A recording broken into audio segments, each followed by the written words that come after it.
ವರ್ಷದ ನಾಮಕ್ಕೆ ಸ್ತೋತ್ರವಾಗಲಿ. ಯೋಹಾನ ಬರೆದ ಸುವಾರ್ತೆ 20ನೇ ಅಧ್ಯಾಯ 19ನೇ ವಚನ. ಅದೇ ದಿವಸದ ಅಂದರೆ ವಾರದ ಮೊದಲನೆಯ ದಿವಸದ ಸಂಜೆಯಲ್ಲಿ ಶಿಷ್ಯರು ಯಹೂದ್ಯರ ಭಯದಿಂದ ತಾವು ಇದ್ದ ಮನೆ ಬಾಗಿಲುಗಳನ್ನು ಮುಚ್ಚಿಕೊಂಡಿರಲು ಯೇಸು ಬಂದು ನಡುವೆ ನಿಂತು. ಹೌದು ಪ್ರಿಯರೇ, ಈ ವಾಕ್ಯ ನಿಮ್ಮೆಲ್ಲರಿಗೂ ಗೊತ್ತಿರುತ್ತದೆ. ಆ ಶಿಷ್ಯರೆಲ್ಲರೂ ಕೂಡ ಬಾಗಿಲು ಮುಚ್ಚಿಕೊಂಡು ಭಯದಿಂದ ಇದ್ದಾಗ ಮುಚ್ಚಿದ ಬಾಗಿಲಿಂದ ಯೇಸು ಸ್ವಾಮಿ ಬಂದು ಅವರಿಗೆ ಹೆದರಬೇಡ್ರಿ, ಧೈರ್ಯವಾಗಿರಿ ಅಂತ ಹೇಳಿ ಅವರು ತನ್ನ ಗಾಯಗಳನ್ನೆಲ್ಲ ತೋರಿಸಿ ಅವರಿಗೆ ರುಜುವು ಮಾಡಿದ್ದಾರೆ. ಮತ್ತು ಮರಣ ಹೊಂದಿದಂಥ ಯೇಸು ಸ್ವಾಮಿ 3ನೇ ದಿನ ನಾನು ಎದ್ದು ಬಂದಿದ್ದೇನೆ ನಾನೇ ಅಂತ ಅವ್ರಿಗೆ ತೋರಿಸಿಕೊಟ್ಟಿದ್ದಾರೆ. ಇಲ್ಲಿ ನಾವು ನೋಡುವಾಗ ಮುಚ್ಚಿದ ಬಾಗಿಲಲ್ಲಿ ಕೂಡ ಯೇಸು ಸ್ವಾಮಿ ಬಂದು ಅವರನ್ನು ನೋಡಿದರೆ ಅಂತ ಹೇಳುತ್ತೇವೆ. ಹೌದು ಪ್ರಿಯರೇ, ಈ ದಿನ ನಿಮ್ಮ ಜೀವನದಲ್ಲಿ ಏನಾದರೂ ಬಾಗಿಲುಗಳು ಮುಚ್ಚಿದೆಯಾ? ನೀವು ಎಷ್ಟು ಆಶೆ ಆಕಾಂಕ್ಷೆಗಳಿರ್ಬೋದು, ಎಲ್ಲ ಬಾಗಿಲುಗಳು ಮುಚ್ಚಿರಬಹುದು. ಒಂದು ವೇಳೆ ನೀವು ಅನಾರೋಗ್ಯದಿಂದಿದ್ದಾಗ ಯಾರು ಕೂಡ ಗುಣಪಡಿಸಿದಂಥ ಒಂದು ರೋಗ ಇರಬಹುದು.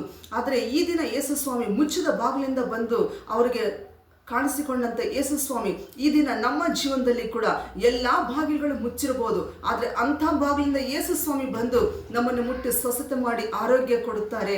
ಅಷ್ಟಲ್ಲದೆ ಸಮಸ್ಯೆಗಳಿಗೆ ಪರಿಹಾರ ಕೊಡುತ್ತಾರೆ.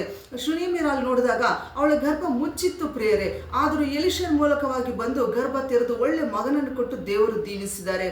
ಒಂದು ಸಾರೆತ್ತ ವಿಧವೆಯ ಮನೆಯಲ್ಲಿ ಎಲ್ಲ ಆಹಾರವಿಲ್ಲದೆ ಮುಚ್ಚಿ ಹೋಗುವಂತ ಸಮಯದಲ್ಲಿ ಏಲೆಯನ್ನು ಕರೆಸಿ ಆಹಾರವನ್ನು ಕೊಟ್ಟಂತ ದೇವರು ಈ ದಿನ ನಿಮ್ಮ ಜೀವನದಲ್ಲಿ ಕೂಡ ಮುಚ್ಚಿದ ಎಲ್ಲಾ ಬಾಗಿಲುಗಳು ಯೇಸು ನಾಮದಲ್ಲಿ ತೆರೆದು ಅದ್ಭುತ ಅತಿಶಯ ಮಾಡುವವರಾಗಿದ್ದಾರೆ. ದೇವರು ಈ ವಾಕ್ಯವನ್ನು ದೀವಿಸಲಿ. ಆಮೆನ್.